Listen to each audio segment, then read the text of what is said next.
Hikmah yang akan kita baca pada pagi ini mengenai kriteria guru rohani.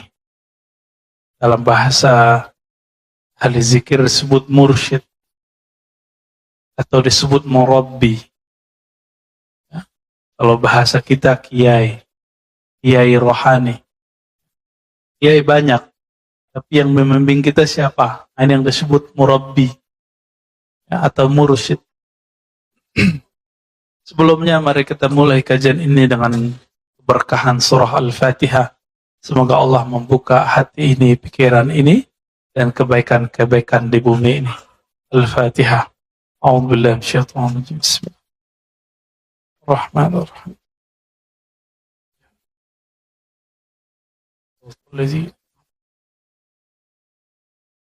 Amin. Apa kata Imam Athaillah As-Sakandari? La tashab man la yunhiduka haluhu wa la yadulluka 'ala Allahi maqaluhu. Engkau tidaklah perlu berguru atau janganlah engkau berguru bersuhbah. Jadi dalam bahasa Arab berguru itu disebut dengan istilah suhbah. Suhbah itu artinya kita bersahabat karib, dekat dengan seseorang yang mana kalau dia berbuat sesuatu, perbuatannya itu memberi efek ke dalam diri kita.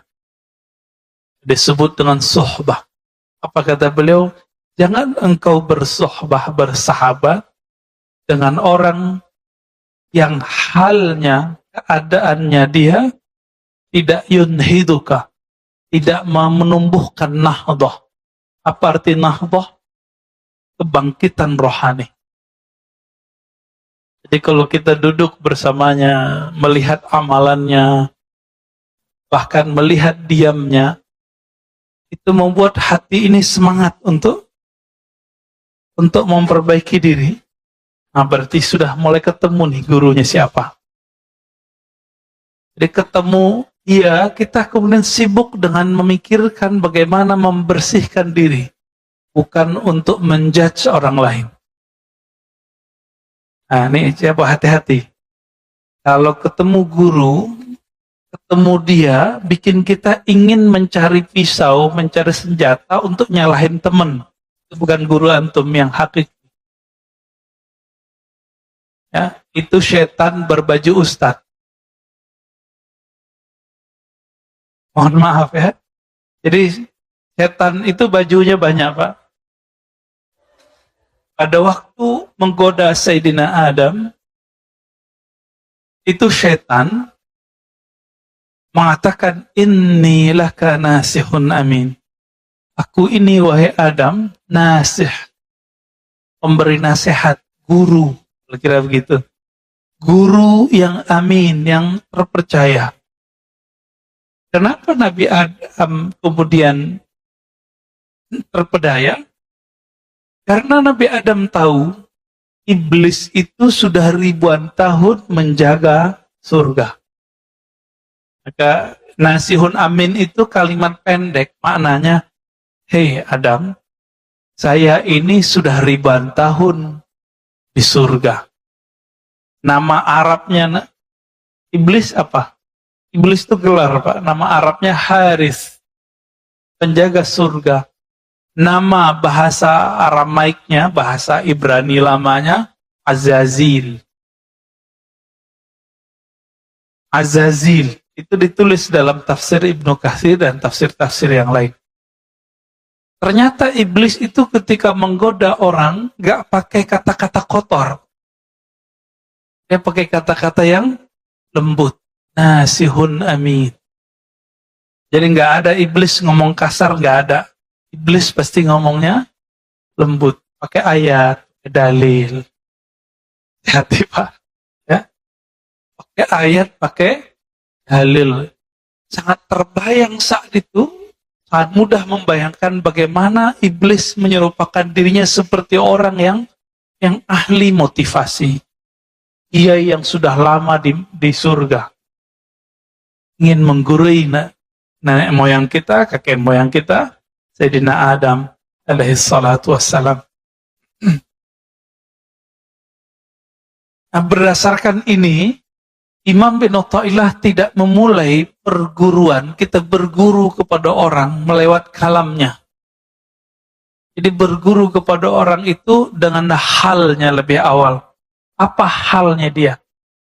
Hal itu, Bapak Ibu yang makan Allah, artinya sesuatu yang berubah darinya. Jadi orang ini kalau dia berubah, bagaimana perubahannya? Apakah kalau dia berubah kondisinya, halnya dari duduk ke berdirinya, dari diam ke berbicaranya, membuat kita terkoneksi kepada Allah, semangat untuk beribadah, atau tidak?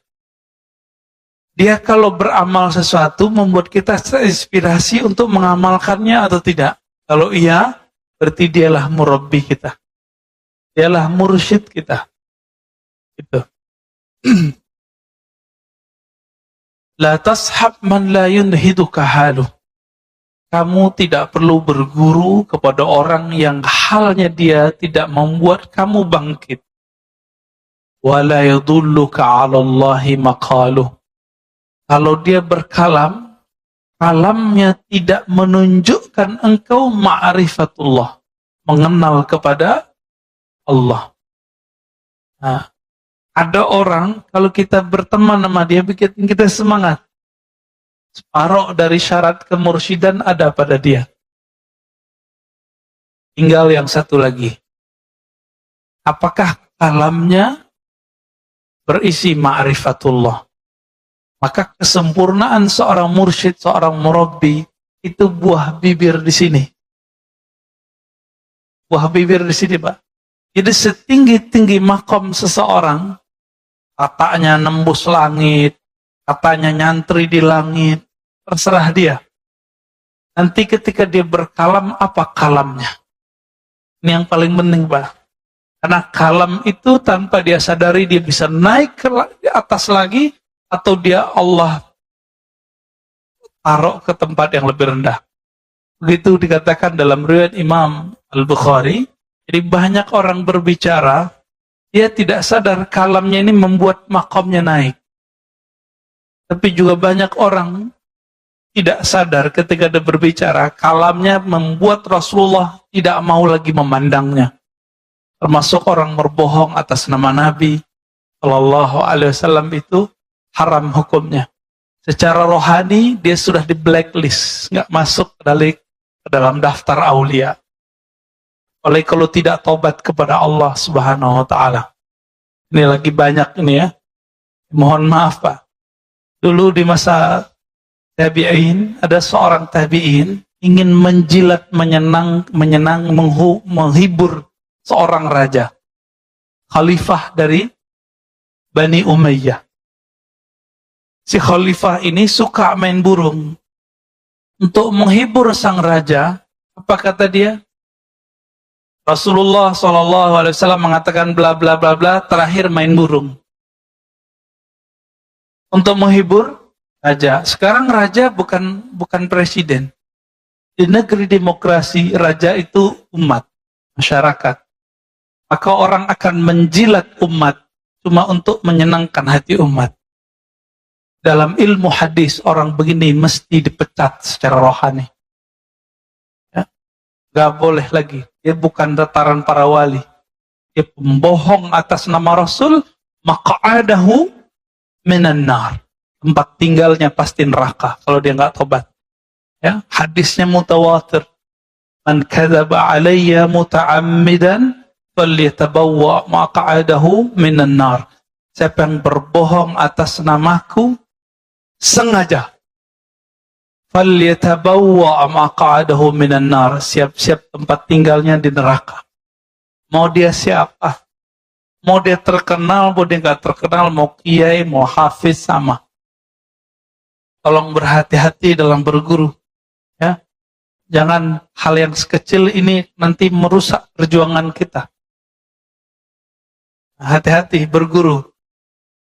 Udah tahu begitu masih berguru. Ya salam ya. Jahilun murakkab. Jahil terstruktur, Pak. Murakkab artinya apa?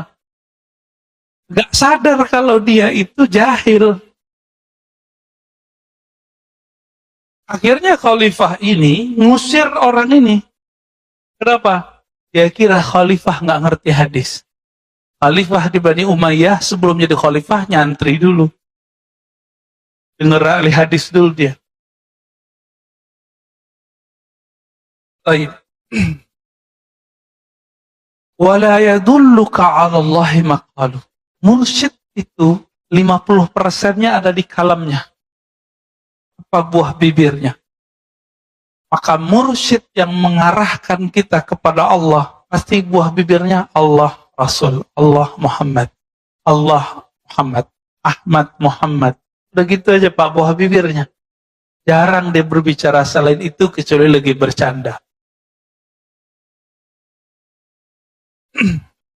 Maka disinilah terungkap bahwa martabat kewalian itu beragam. Martabat kewalian. Tingkatan para wali itu ada wali yang mengajarkan hanya sekedar fi'lullah, perbuatan Allah. Disebut ma'rifatul af'al. Si wali ini mengajarkan, oh ini loh alam semesta, ini ciptaan Allah, ini biasa. Ini rata-rata nih mursyid di sini. Guru-guru ngaji, ustadz-ustadz di sini nih. Kalau ada orang sakit, oh sabar ya, ini ujian dari Allah, itu mau biasa Pak. Ya. Tapi ada level 2, ma'rifatul asma. Guru yang sudah mengenal nama-nama Allah. Karena pintu menuju surganya Allah, pintu menuju taman-tamannya Allah adalah nama-namanya. Kita di dunia ini cari nama Pak. Kenapa orang kuliah sampai doktor, sarjana S1, S2, udah doktor mau cari profesor, itu mau cari tambahan nama. Dari di depan namanya atau di belakang namanya ada tambahan. DR, DRS, DRA dulu ya. Teman-teman Pak Mirwan tuh masih ada doktorandes kan? Masih ya? Kirim udah enggak Pak? Dulu orang BA aja udah sangat bangga. Dulu orang SAG, sarjana alam gaib, itu udah bangganya bukan main Pak. Tapi sekarang orang magister aja lewat, ya. Pengen nambah lagi dokter. Begitulah manusia gak puas-puas. Ya. Orang cari nama. Ada orang udah gak nyari nama gelar akademis. Sekarang dia nyari gelar rohani. Maka dalam dunia tarekat, ujian seorang murid adalah ingin mencari gelar kemursidan. Nah ini ujian para salik. Ingin dapat ijazah dari gurunya supaya disebut sebagai mursyid. Nanti di depan namanya ada gelar syekh. Oh, itu berat itu.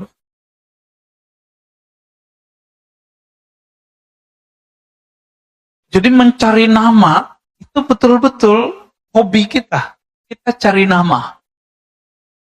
Mulai dari gelar. Nggak cukup di situ, di masyarakat orang mau cari gelar. Pak RT, Pak RW, itu gelar juga. Kiai. Nah, kiai ini kan terbagi dua. Ada kiai yang diberikan oleh guru. Ada kiai yang diberikan oleh jamaah. Mana yang lebih tinggi, Pak? Jamaah apa guru? Yang ngerti ilmu itu jamaah apa guru?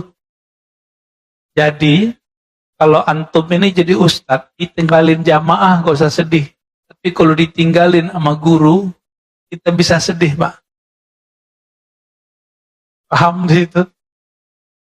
Kita ini beda sama jamaah, nggak apa-apa. Tapi jangan beda sama guru kita. Inilah perbedaan orang bersanad dengan tidak bersanad. Dia tidak takut dengan jamaahnya. Dia takut kalau ketemu gurunya, dia salah fatwa. Hari ini kita saksikan orang takut sama jamaahnya. Orang takut sama umatnya. Akhirnya ngibulin umat. Berfatwa yang menyenangkan umat. Bukan berfatwa yang kemudian membuat guru-gurunya ridho. Kalau guru kita ridho, Rasulullah pun ridho. Kalau Rasulullah ridho, pasti Allah pun ridho. Ini yang saya sebut tadi. Jika dulu orang menjilat kepada raja-raja, karena dulu monarki di zaman Bani Umayyah. Sekarang raja itu rakyat, umat. Maka orang sekarang kan menjilat kepada umat, mencari popularitas. Takut ratingnya jatuh. Takut nggak dipanggil ustadz lagi. Takut nggak ngajar lagi.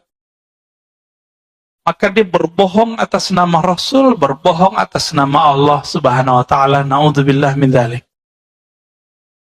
Jadi hati-hati cari guru, jangan merusak rohani kita cuma karena kita berguru kepada orang seperti ini.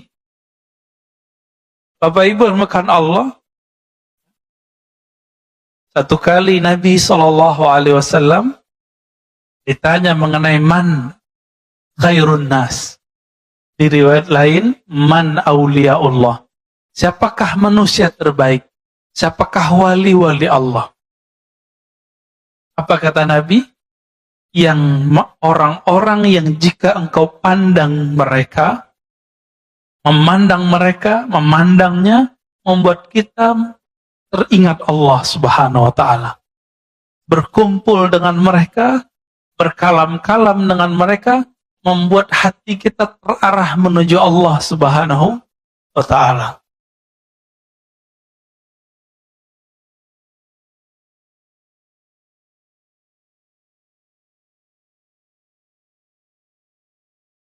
Maka dikatakan dalam kitab ini, ya, Imam Az-Zarruq, Imam Ibnu Ajibah. Apa kata beliau ketika menjelaskan kata kalimat di hikam? Was-suhbah fit tariq amrun kabir.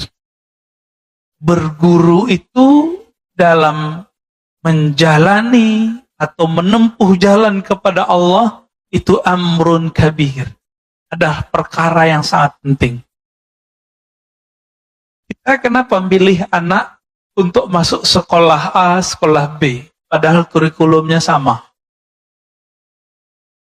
Karena kiainya, karena gurunya, karena ustadznya. Benar nggak? Kita mau bayar mahal cuma karena di sini ada sistem yang bagus, gurunya disiplin. Untuk anak, untuk kesuksesan dunia, kita begitu Pak. Untuk akhirat begitu nggak? Ya, ketat nggak berguru? Inilah makna dari kalam beliau. Oleh karena itu muncullah suatu kalimat dari Abu Yazid Al-Bustami. Ini bukan hadis ya. Ini kalam ulama salafus saleh, wafat 261 Hijriah. Sezaman dengan Imam Muslim. Man la syaikha lahu fa syaikhuhu syaitan. Yang tidak punya guru mursyid, maka gurunya adalah syaitan. Nanti was-wasnya yang lain. Itulah yang terjadi pada orang-orang, baik dia orang-orang spiritualis ataupun pergerakan. Ya? Kita udah punya pergerakan nih harakah, tapi nggak punya murabbi rohani. Punya murabbi, tapi murabbinya pun tidak punya murabbi. Nggak nyambung kepada Rasulullah SAW. Apa yang terjadi? Ya siap-siap saja. Was-was yang muncul adalah was-was syaitan. Dikira itu dari Allah. Dikira dari Nabi, padahal dari syaitan. Kita sudah membahas di kitab Ar-Risalah Al-Qushairiyah. Setiap hari ada khatir, ada lintasan masuk ke dalam diri. Ada berapa banyak lintasan masuk ke dalam diri kita? Nah, ini belum saya sebutkan di Risalah Qushairiyah. Dalam kitab Imam Al-Kattani disebutkan dalam kitabnya Khabi'atul Qaun. Jadi perbendaharaan alam. Setiap hari ada lintasan masuk ke dalam kalbu kita sebanyak 70.000. Lewat aja. Kadang masuk dengan sebab nonton TV, dengerin pengajian, melihat tetangga, melihat ada orang tengkar, melihat ada orang yang mesra, melihat ada orang maksiat, melihat ada orang taat, itu muncul 70.000. Sedangkan jam kita cuma 24 jam. Tinggal dihitung Pak, berapa detiknya itu. 70.000 masuk setiap hari. Kalau itu tidak dibarengi dengan cahaya kalbu, maka lintasan ini belum tentu dari Allah. Jika lintasan itu dari Allah, ciri-cirinya bertambah ma'rifatnya kepada Allah. Dia mengenal Allah lebih banyak. Nomor 2, jika itu berisi perintah kebaikan, maka dia dari malaikat. Jika itu bersumber dari diri kita, biasanya tumbuh syahwat. Jika bersumber dari syaitan, dari iblis, maka yang terjadi apa? Bertambah syak dan was-was. Bertambah sombong. Nah, ini tadi saya cerita tentang Nabi Adam. Nabi Adam yang goda siapa? Bukan setan Pak, langsung engkongnya. Siapa? Iblis, namanya siapa tadi? Azazil. Bahasa Arabnya Harith. Tolong diingat. Setan ini setiap hari ngirim tentaranya sekitar 70.000 kepada orang-orang. Ini disebut bayangan-bayangannya atau tentara-tentaranya. Di Quran disebut junud. Tentara Allah, tentara setan. Ada 2. Jadi si Azazil ini, Bapak harus tahu, Azazil ini dulu bertirakat di surga. Sampai dia dekat kepada Allah dan memandang Allah, berkalam-kalam dengan Allah. Maka si iblis punya ma'rifatullah. Hati-hati. Si iblis punya ilmu ma'rifat, Pak. Iblis ini punya ilmu bagaimana cara menceritakan tentang Allah. Si iblis ini kemudian mempunyai 70.000 prajurit ring 1. Ini ring 1 kita sebut nih. 70.000. Ini ring 1 ini Bapak Ibu yang melakukan Allah. Jika Azazil tugasnya menggoda para nabi, maka ring 1 ini tugasnya ngapain? Menggoda para wali. Jadi wali-wali Allah itu dikirimin kepada mereka kalam-kalam yang dulu didapat oleh Azazil waktu dia bertirakat di surga. Hati-hati Pak. Ya. Jadi tidak semua kalam-kalam rohani yang didapat oleh seseorang, meskipun itu tentang Allah, itu semuanya dari Allah. Siapa tahu dari iblis. Tapi yang dikatakan iblis benar nggak? Jika itu tentang bab hakikat, dia benar. Nih, coba kita bilangin, kita kasih tahu. Iblis pun nggak berani berbohong tentang hakikat, Pak. Nggak berani bohong. Jadi kalau dia cerita tentang keesaan Allah, keindahan Allah, itu dia nggak berani bohong. Maka ketika si tentara-tentara iblis ini, ring 1 ini turun kepada para wali, kalam yang didapat wali jika dia dapat ilham, itu persis sama seperti yang didapat dengan iblis. Persis sama. Kalau enggak, mana mungkin Nabi Adam bisa terpedaya? Mana mungkin seorang barat sisa itu bisa tergelincir? Enggak mungkin. Terus bagaimana caranya?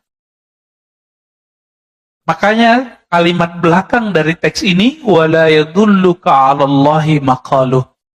Tidak mengajarkan kepada Allah tentang Allah kalamnya.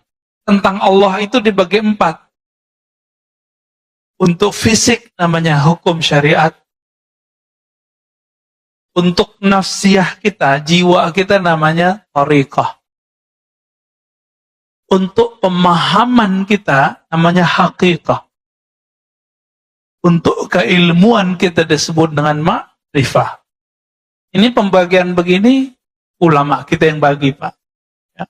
Sebagaimana ahli fikih boleh membagi hukum, ahli hadis boleh membagi jenis-jenis hadis, maka ahli qalbu pun membagi supaya muridnya gampang memahami. Bagaimana? Kenapa saya sebut 4 tadi? Syariah, thariqah, apa tadi? Haqiqah, hakikat, ma'rifat.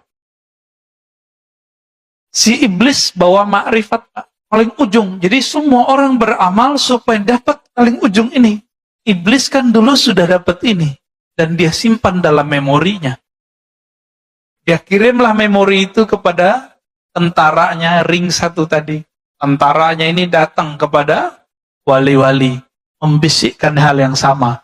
Cuma ingat, nomor 2, 3, dan 4, iblis bisa menyamar. Tapi nomor 1, yang paling bawah tadi apa? Syariat. Iblis nggak bisa nyamar, Pak. Iblis nggak bisa nyamar. Jadi setinggi-tinggi makom seorang wali kiai, itu tetap testing awal dan akhirnya itu di syariat. Dan itu terlihat dari kalamnya. Maka gampang ngecek ini wali Allah atau wali setan. Ini mohon maaf nih. Di antara wali-wali itu, ada wali namanya wali sufi. Karena dia soleh. Ada wali namanya malamatiyah. Malamatiyah ini wali, tapi tidak mau menunjukkan kesolehannya. Jika mereka ada di sisi kita, mereka itu ujian bagi kita, Pak. Mereka itu nguji Pak Mirwan. Sholatnya nanti khusyuk atau ingat orang itu. Nanti kalau Pak Mirwan ketemu, Pak, kita lagi sholat nih, depan masjid dia berisik. Dia nggak ikut sholat sama kita, padahal dia nanti sholat juga. Berisiknya bukan main. Dalam sholat Pak Mirwan bilang, ini iblis ini. Terlaknat ente. Ada kalimat begitu, udah kemasukan iblis. Jadi orang-orang ini namanya wali malamatiyah. Apa arti malamatiyah? Adanya dia, itu nguji kita, kita bakal menghujat dia atau tidak, disebut malamatiyah. Suatu kali dulu ada, saya sering cerita ini ya, Udaib Alban, murid dari Syekh Abdul Qadir Jailani. Ceritanya dinukil oleh Imam Izzuddin bin Abdus Salam dalam kitabnya Zubad. Apa kata beliau? Suatu kali Udaib Alban, di saat orang sholat di masjid, seorang qadhi agung telah memimpin sholat. Tapi Udaib Alban ini mirip-mirip kayak wali majzub. Apa contohnya ya? Habib Syekhon lah ya.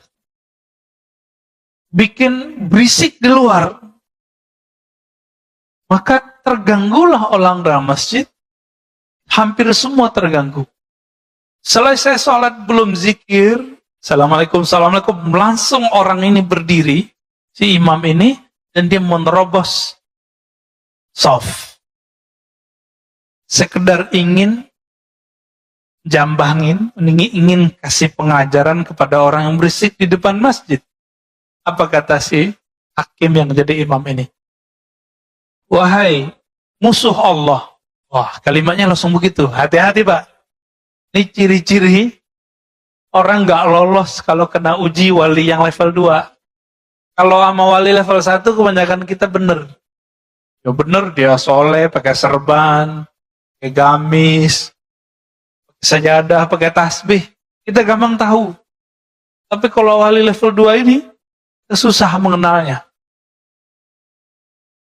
Dikata-katailah ya oleh si imam ini. Jadi imam ini, apa yang dia kata-katai dalam sholatnya, itu keluar semua. Ya, Qutaib Alban senyum aja. Akhirnya Qutaib mengatakan, wahai Tuan Hakim, Tuan Qadhi, Tuan Imam, semua gelarnya disebut. Apakah engkau mengetahui semua ilmu Allah? Apa jawaban dia? Enggak. Tahukah engkau, wahai Tuan Qadhi, Tuan Hakim, akulah ilmu yang Allah engkau tidak tahu itu. Bingung dia. Baru situ Pak, dia kemudian melepaskan orang ini. Baru dia sadar. Oh iya juga ya. Lagi sholat, kita terganggu sama orang begitu. Ya. Ini kejadian juga Pak, waktu saya lagi khutbah di komplek kita di sono. Orang lagi bangun di depan masjid. Lagi khutbah, lagi sholat, datang. Dari tadi dia nggak datang. Pas kita lagi sholat, dia turunin tuh pasir. Orang nurun pasir berisik nggak Pak? Masjidnya belum ditutup seperti ini, masih kebuka separuh. Berisiknya bukan main. Jadi imam. Ya dalam hati kita, waduh ternyata Qutaib Alban zaman baru, tukang pasir Pak. Habis sholat, itu muazinnya ngutuk-ngutuk. Siapa tuh orang terlaknat ya? Ganggu kita sholat. Persis kalamnya seperti itu. Ini wali malamatiyah ini. Dia datang nguji kita.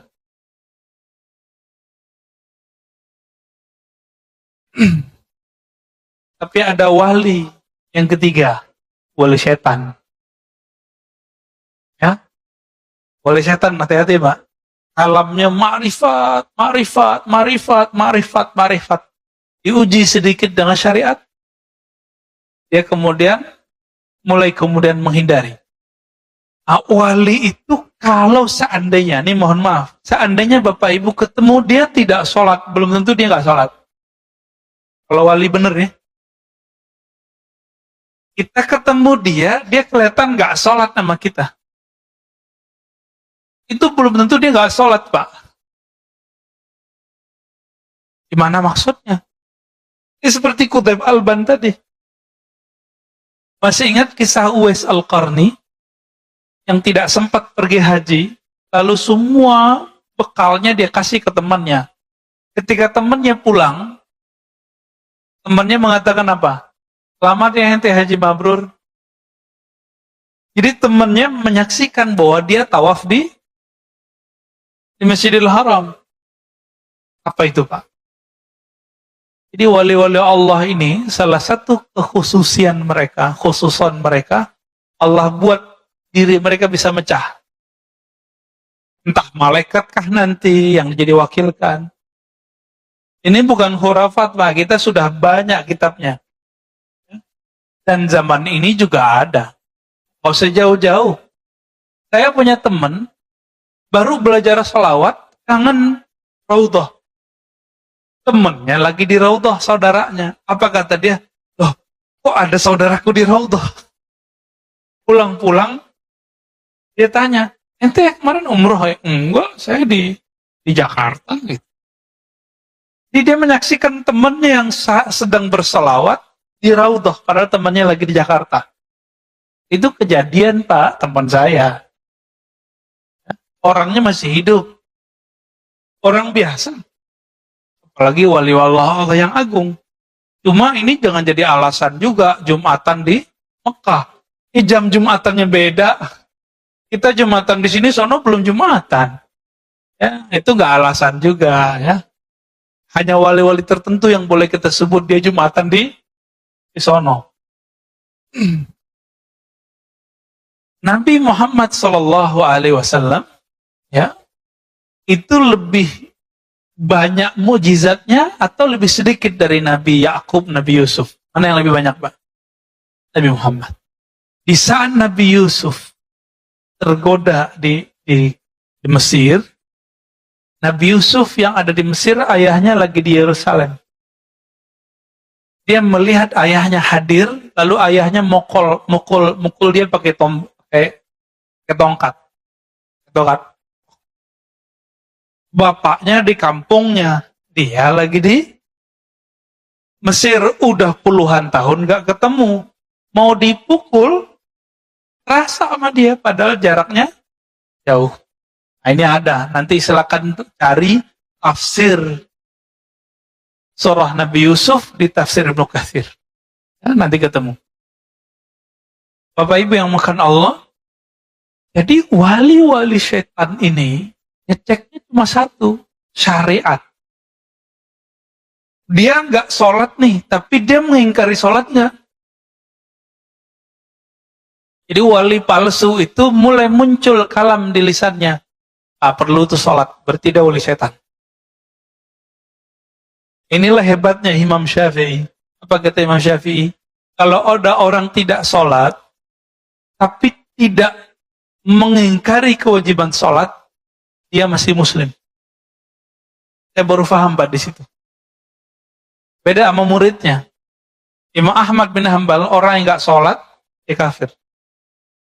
Imam Syafi'i sudah melihat kenyataannya. Banyak orang yang tidak menunjukkan dirinya sholat, tapi dia tidak mengingkari sholat. Ya beberapa tahun berikut dia tobat. Menjadi wali Allah, jadi kekasih Allah. Ini perlu kita ketahui juga. Allah memilih walinya di dunia atau semenjak alam azali, Pak. Al-Qadim, Allah Qadim. Lalu ada alam sebelum waktu. Alam sebelum waktu disebut dengan azali. Apa namanya? Azali. Jadi kalau ada kiai nyebut azal, itu dia maksudnya. Jadi belum ada pagi, sore, siang, sore, belum ada kemarin, belum ada besok, belum ada sekarang. Itu azali. Alam azali, di alam azali ini Allah sudah hembuskan nafas. Maka muncullah cahaya. Dan Allah sudah tetapkan siapa yang jadi wali-walinya.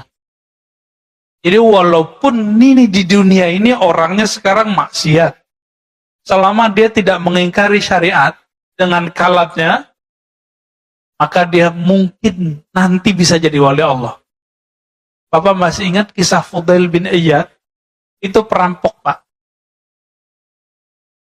Fudail bin Iyad itu perampok. Jadi dia kalau ada orang lewat, ya mirip-mirip kayak apa tuh kalau sekarang tempat yang sepi terus ada yang jambret gitu ya. Mirip-mirip begitu. Ini Fudail. Tapi karena rohnya adalah bibit kewalian, ada satu saat membuat dia nanti jadi titik baliknya, dia menjadi kekasih Allah Subhanahu wa Ta'ala. Junaid al-Baghdadi itu jadi kekasih Allah karena apa? Titik baliknya. Rohaninya sudah jadi wali, tapi dia belum sadar. Junaid ini kan pegulat. Dia pegulat. Jadi kalau gulat Pamiruan sekali sentil jatuh ya. Junaid. Jadi kalau sekarang jawara lah. Suatu kali untuk hal yang lebih besar, hadiahnya gede, dia berlawanan dengan seorang Habib zuriat Rasul. Apa kata Zuriat ini udah tua, Junaid masih muda, maka wali ini bisa saya jadi muda. Hei Junaid, ente tahu nggak siapa saya? Saya adalah zuriat Nabi.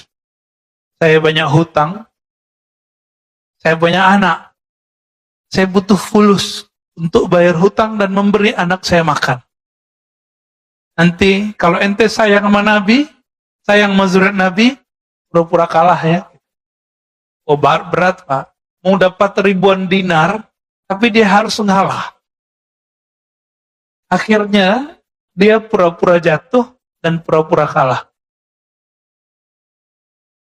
Disitulah dia jadi wali. Ketika dijatuhkan, di situ Allah kemudian angkat kalbunya, karena dia mencintai zuriat Nabi Sallallahu Alaihi Wasallam. Mencintai zuriat Nabi belum tentu kita mengikuti kalamnya. Belum tentu kita mengikuti perbuatannya. Cinta aja. Apa kata Nabi? Hibbu ahla baiti hubban li. Cintai ahlu baitku karena engkau mencintaiku. Sebatas itu. Jika ahlu bait ini tidak ikut Nabi, kita nggak ikut. Kita nggak ada urusan. Inilah makna ya, man la syaikha lahu syaikhu syaitan. Yang tidak berguru, gurunya syaitan. Dia sudah tahu cara ngecek ini orang wali Allah, wali malamatiyah, wali sufi, wali malamati, dan wali syaitani. Apa bedanya? Dia ingkar syariat atau tidak? Dengan kalam, Pak. Ini di kalam, bukan di perbuatan. Tapi di kalam. Jadi mau dia bermaksiat 70.000 kali setiap hari, selama dia tidak menghalalkan maksiatnya, dia bisa berbakat jadi wali. Tapi mau dia sholat 1000 rakaat, kalamnya kalam ma'rifat, setiap hari bermajelis dengan Allah, tapi dia bilang, sholat tidak wajib, yang halal haram. Udah Pak, itu wali setan. Dari mana kita tahu? Kita taunya dari kisah Syekh Abdul Qadir Jilani. Datang kepadanya setan berupa cahaya, setan yang ring satu tadi. Membawa ma'rifat iblis, ma'rifat iblisiyah. Dengan semua kalam-kalam yang mirip dengan kalam yang didapat oleh para nabi dan para wali yang lain. Tapi di ujung, jadi ini berhari-hari, bahkan bertahun-tahun, Syekh Abdul Qadir Jilani dapat kalam-kalam rohani, isinya ma'rifat, itu dia terima, iya. Ketika si yang punya kalam ini mengatakan, tahukah engkau, wahai Abdul Qadir Jilani, semenjak detik ini, semua yang haram halal bagimu. Langsung Syekh Abdul Qadir Jilani senyum. Iblis nih. Iblis ring satu. Tapi Imam Junaid ditanya, mungkinkah seorang wali berselingkuh? Mungkinkah seorang wali bermaksiat? Mungkinkah seorang wali terjebak korupsi? Mungkin. Selama dia tidak menghalalkan itu. Selama dia tidak menghalalkan itu. Itulah rahasianya. Kenapa pembohong atas nama Rasul langsung tempatnya di neraka, Pak? Karena di kalam. Di kalam ini penting sekali.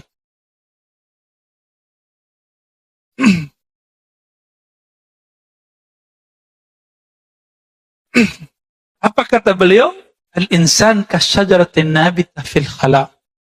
Ruhnya manusia itu, jiwanya manusia itu seperti biji pohon yang tumbuh di tempat yang sepi, di tanah yang tidak ada yang punya.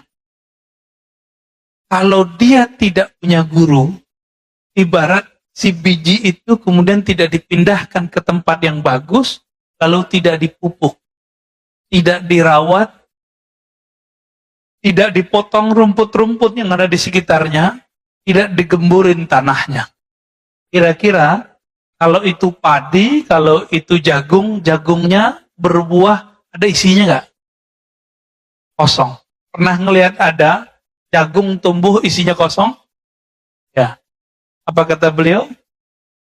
Seorang murid jika tidak berguru seperti tadi jagung tadi, jika tidak dipindahkan sedari kecil ke tempat yang baik, lalu dikasih pupuk, ya dijaga segala macam, dijaga airnya, dijaga panasnya, maka dia akan tumbuh seperti tumbuhnya jagung, buahnya tidak berisi.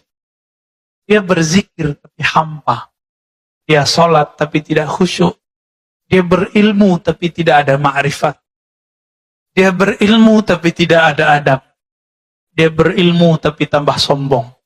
Ini dia ciri-ciri orang yang belajar sendiri. Sombong, ternyata buahnya kosong. Hati-hati Pak. Ada juga orang yang dirawat, tapi dipetik sebelum matang. Nah, ini ada lagi nih kasusnya. Dia sudah dirawat, tapi nggak sabaran. Dia dipetik sebelum matang.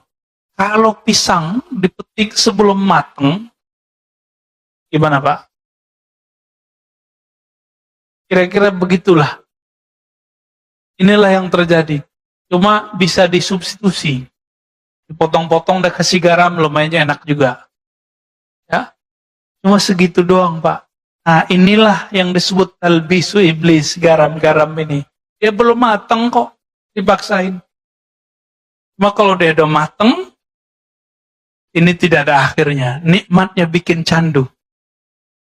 Inilah orang yang berguru, kalau dapat zikir, zikirnya akan bikin lazah di sini. Ada kelazatan luar biasa dalam hati. Tapi lezat ini terserah Allah, kapan Allah mau kasih. Tapi sekali dikasih kelezatan, kita mau cari terus kelezatan itu. Itulah sebabnya kita mau antri di rumah makan yang enak. Kenapa? Kita nggak sabar. Ini lidah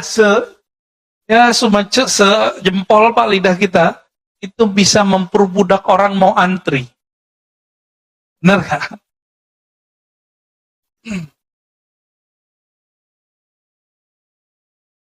Itulah sebabnya Bapak yang melakukan Allah, orang-orang yang tidak berguru meskipun bijinya bagus gak jadi. Tapi ada orang udah tumbuh nih, udah agak sedang tumbuhnya.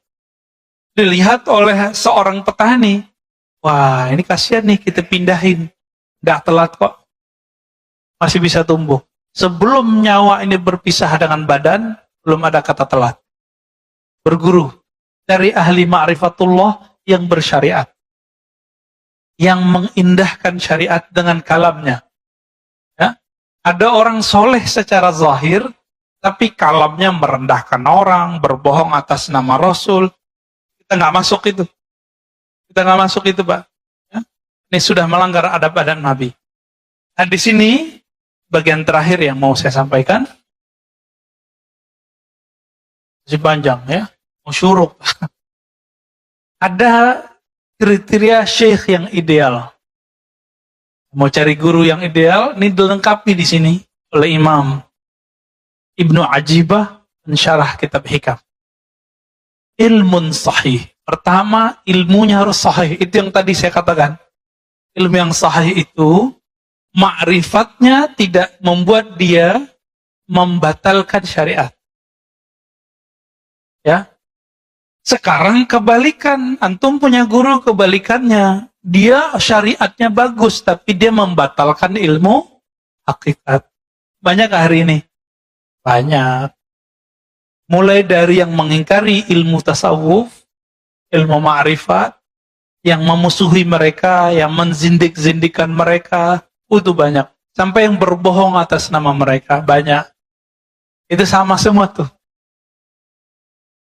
Gimana Pak? Jangan-jangan kita berguru sama mereka nih. Ini syariatnya oke, jadi ilmu syariatnya bagus, tapi ilmu hakikat dia batalkan. Ciri-cirinya sederhana, dia ngomong, gak ada tuh ilmu hakikat, gak ada tuh tarekat, gak ada tuh tasawuf zindik. Ini kalau udah ngomong begini, ya salam. Ya. Jadi berarti ilmunya belum sahih. Sebaliknya, ma'rifatnya tinggi, tapi dia mengingkari syariat. Fatal. Wa dzauqun sharih. Zauq yang sarih. Apa arti zauq? Perbedaan antara ahli qalbu dengan ahli fikih satu aja Pak. Ahli kalam, ahli akidah. Ahli akidah, ahli tauhid, itu sering bercerita tentang Allah beristawanya gimana, turunnya gimana, sifatnya berapa, sifatnya begini, sifatnya begitu, takwil boleh atau tidak, pembagian tauhid, namanya orang ahli tauhid, ahli di teori. Tapi orang ini kebanyakan tidak merasakan kehadiran zat yang dia ceritakan. Dicek aja sholatnya, Pak. Ini bisa ngomong, Pak. Sajanah ini bisa ngomong, tempat ini bisa ngomong. Apa kata Imam Yahya bin Mu'adz Ar-Razi, Imam Salafus Saleh? Ahli kolbu itu bisa mencium harum semerbaknya kolbu para wali. Jika dia setelah menciumnya, dia akan mengejarnya. Bekas-bekasnya terlihat. Sajadah ini bisa ngomong, siapa aja yang sholat di sini bisa ngomong. Kalau kolbu kita harum, kalau kolbu kita ada nur di situ. Dia bisa mengecek siapa aja yang sholat di situ. Kenapa? Tempat-tempat di bumi dia bermunajat kepada Allah. Ya Allah, tolong buatlah atau takdirkanlah orang yang menginjakku pagi ini orang yang berzikir kepadamu. Jadi jangan sembarangan, Pak. Ini namanya apa nih, Pak? Lantai ini. Batu apa namanya? Marmer. Batu marmer itu sebanyak ini batu marmer di dunia. Ada yang jadi istana, ada yang di rumah, ada yang jadi masjid. Itu nggak sembarangan Allah pilih. Itu si batu dulu pernah berdoa tuh. Karena batu itu ada spiritnya. Makanya Nabi ketika bersandar ke satu tiang, tiangnya menangis saat Nabi pindah ke mimbar. Kenapa? Di dalam tiang itu ada spirit yang Allah tiupkan juga di situ. Lalu Nabi ngomong, kamu pilih di surga. Kalau dia di surga, maka dia dikeluarkan spiritnya dari si kayu, dia dikembalikan ke spirit aslinya. Atau engkau tetap menjadi sandaran ke dunia. Baru diam, Pak. Jadi Nabi itu berbicara ke tiang dan itu terdengar oleh sahabat-sahabat. Nangisnya tiang itu. Zaukun sarih, zauk yang sarih, zauk yang jelas. Perbedaannya cuma satu. Ahli qalbu merasakan Allah, sedangkan ahli akidah menteorikan Allah. Nah, di bab teori ini banyaklah orang salah menyalahkan. Ya. Seorang ustadz mengatakan apa? Akidah Asy'ariyah, orang belajar sifat 20 sesat. Banyak, Pak. Alhamdulillah masjid ini beberapa tahun yang lalu sudah berhasil mengangkat orang ini tidak ngajar lagi di sini. Tempat bejibahku juga ya. Alhamdulillah. Ya. Itu guru-guru Bapak semua di kampung dulu, kiai-kiai kita di kampung itu dianggap sesat sama dia. Dia minta ngaji di sini, tapi giliran pengajian kita dia nggak mau hadir. Ya kan? Nah, ini problem ini. Di zauknya nggak sorry. Cerita tentang Allah, tapi nggak merasakan. Dalam sholatnya dia membayangkan dia mau ngomong apa. Ya? Menyiapkan materi mau diceramah apa. Orang-orang ini zauknya tidak sarih. Zauk yang sarih, lisannya membaca nama Allah, qalbunya merasakan yang punya nama. Disebut dengan zauk yang sarih. Jadi lisannya dibenarkan oleh qalbunya, qalbunya seiring dengan lisannya. Baru disebut zaukun sarih. Jadi enggak sandiwara. Ya banyak, saya udah ketemu banyak ahli zikir, Pak, yang pura-pura nangis depan muridnya juga ada. Ya, sebelum ketemu dia basa-basain dulu matanya. Kita lihat. Ya semenjak saat itu saya nggak mau lagi ikut kajian dia. Ya. Kita melihat kepalsuan-kepalsuan itu ada. Orang mengira ini kesalahan ahli zikir kalau tidak berguru atau berguru mentok ditinggalin gurunya. Dia kira puncak dari zikir nangis. Enggak. Puncak dari zikir adalah ma'rifatul mazkur. Mengenal siapa yang dizikirkan. Itu puncak dari zikir. Bukan nangis. Ya, orang susah juga bisa nangis. Orang kejepit kakinya juga bisa nangis. Ya, orang lagi ada masalah. Terus sholat nangis, apakah ma'rifatnya tinggi? Enggak. Jadi standar keimanan seseorang bukan karena dia bisa nangis. Karena nangis itu si iblis waktu menggoda Adam, dia nangis-nangis, Pak. Gak nyampaikan ke kita riwayatnya. Iblis itu waktu goda Nabi Adam, dia nangis-nangis, Pak. Jadi jangan terdaya oleh tangisan. Wala yaghurrannakum billahil ghurur. Orang bawa-bawa nama Allah, bawa nama Rasul untuk menyentuh kalbu. Tapi ternyata itu waswas syaitani. Ciri-cirinya itu dia berbohong atas nama Rasul Sallallahu Alaihi Wasallam. Ya, aslinya gergetan, Pak, ya, dengan orang yang berbohong nama Rasul itu. Cuma karena kita sudah dapat ilmu zikir, ilmu ma'rifat dari guru-guru kita, udah kita nanggapinnya santai aja. Gak tega sebenarnya. Ya. Kalau ahli hadis yang asli, Kiai Ali Mustafa dulu, guru saya, itu ngisi di salah satu TV nasional. Ada seorang ustadz membacakan hadis itu dhaif jiddan, sangat lemah. Tapi populer. Ramadan awalnya rahmat, tengahannya maghfirah, akhirnya itqu minan nar. Dibacakan oleh si ustadz ini, dia nggak sowan dulu sama kiai. Udah jelas ada kiai minta izin kayak nanya dulu, Pak Kiai ini saya mau bacain hadis ini, Bu. Sahih apa enggak? Main baca-baca hadis aja. Inilah rahasianya. Kenapa ahli hadis mengatakan alla yuhadditsa bihadrati man huwa aula. Jangan kamu menyampaikan satu hadis berceramah, memberikan motivasi di depan orang yang lebih utama darimu. Kita tambahkan illa biizni, kecuali dengan izinnya, ridhonya. Bapak kalau lihat 2010 itu orang dibantai oleh Kiai Ali Mustafa Yaqub. Ya. Langsung diambil mic, ditanya, kamu tahu nggak ini hadis dari siapa? Ini sahih apa enggak? Si ustadznya bilang sahih, saya nggak inget ya. Dia bilang sahih, saya ingat saya itu. Dibantai habis-habisan. Ini hadis dhaif jiddan.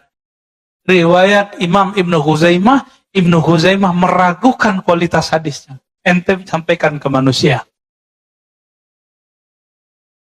Tapi manajernya nggak berani marah sama Kiai hadis. Galak duluan soalnya. Baik. Kemudian ada himmah aliyah. Si guru ini nggak boleh dia orangnya mudi. Tahu mudi nggak, Pak? Mutan. Si guru ini karakter ketiganya semangatnya tinggi, langsung sampai kepada Allah. Ciri-ciri orang begini, dia ini hatinya sensitif, tapi dia mengalah dengan hati yang sensitif itu untuk kepentingan jamaah muridnya. Jadi biarlah saya makan hati, yang penting jamaah saya nyampe kepada Allah. Bukan malah ngibulin jamaah. Ya. Dia mau berkorban untuk muridnya, berdoa untuk muridnya, siang malam dia mendoakan muridnya, melebihi dia mendoakan anaknya sendiri. Ini yang disebut himmah aliyah. Udah ketemu belum Pak guru begini? Mendoakan murid tiap hari. Orang tua aja cuma doain anaknya biar dapat rezeki yang banyak. Mana orang tua berdoa, ya Allah, kumpulkan kami bersama keluarga kami, anak-anak kami di surga. Lapangkan rezekinya, masukkan dia ke surga. Jarang kan yang doa begitu? Rata-rata berizki. Kayaknya hidup rezeki doang. Kalau guru lebih dari itu, guru mendoakan, ya Allah mudahkan hidup murid-muridku. Kumpulkan kami bersama nabimu di surga. Guru, Pak. Ini yang disebut himmah aliyah. Himmahnya nggak cetek. Ya? Maka guru begini, dia punya akses syafaat. Walaupun dia tidak bisa memberi syafaat secara mutlak, dia harus dapat izin dulu dari Nabi Muhammad Sallallahu Alaihi Wasallam. Wahalatun mardiyah. Nah, kondisi orang ini, kondisi itu ada dua. Kondisi rohani, kondisi fisik. Kondisi di sini adalah kondisi rohani. Qalbunya hanya berisikan nama Allah, ma'rifatullah, bukan dunia. Ini yang disebut hal. Hal artinya perubahan-perubahan. Keadaan dia kalau berubah dari Allah, Rasul, Allah, Rasul, Allah, Rasul, udah gitu aja. Cintanya cinta Allah, cintanya cinta Rasul. Kalau sudah ketemu orang begini, Bapak ambil ilmu dari dia. Karena apa? Karena dialah yang disebut al-mursyid al-kamil. Mursyid yang ideal. Yang pertama apa tadi? Ilmunya sahih. Syariat, tarekat, hakikat, ma'rifat. Tidak boleh bertentangan. Yang kedua, apa yang kedua? Zaukun sarih. Dia lahir batinnya sama. Jadi lisannya dibenarkan kolbunya, kolbunya dibenarkan lisannya. Yang ketiga, himmah aliyah. Semangatnya tinggi, tidak gampang futur. Yang gampang futur siapa? Futur ini don, mudi. Itu jamaah murid. Jadi kalau guru nggak boleh futur. Ya, nggak boleh tersinggung dikit, kemudian nggak mau ngajar lagi, nggak. Ya. Yang keempat, Pak Mirwan senyum-senyum, kayaknya ada yang kena nih ya. Yang keempat, halnya mardiyah. Jadi dia kalau